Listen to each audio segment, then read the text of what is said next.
आप देख रहे हैं रोशन पाकिस्तान न्यूज।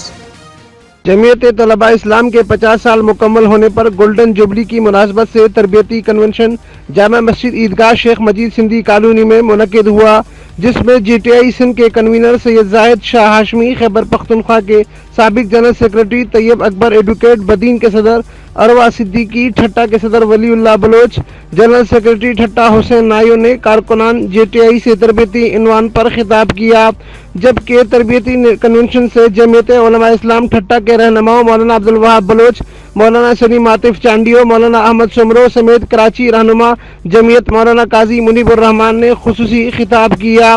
मुकर्रीन ने अपने खिताब में कहा कि GTI जमीयत की शागिर्द विंग है जिसने 50 सालों में अपने अकाबरीन के नक्शे कदम पर चलते हुए लाखों तलबा पर मेहनत की है।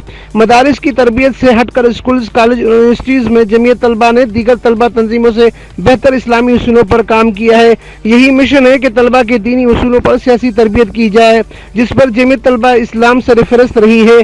हम अपने बच्चों को अंग्रेजों की तालीम तो देते हैं मगर इस्लामी तालीम नहीं देते, जिसकी वजह से फहाशी समेत दीगर बुराइयां बढ़ती चली जा रही हैं, जबकि हुक्मरान मदरसा खोलने पर पाबंदी आयद करती है।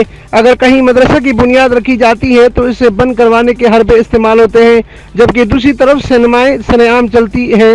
हुक्मरानों को मदारिस की अहमियत को समझना होगा, जो कि दीनी आईनी हक है। अमीन फारूकी, रोशन पाकिस्तान न्यूज़, ठट्टा, सिंध।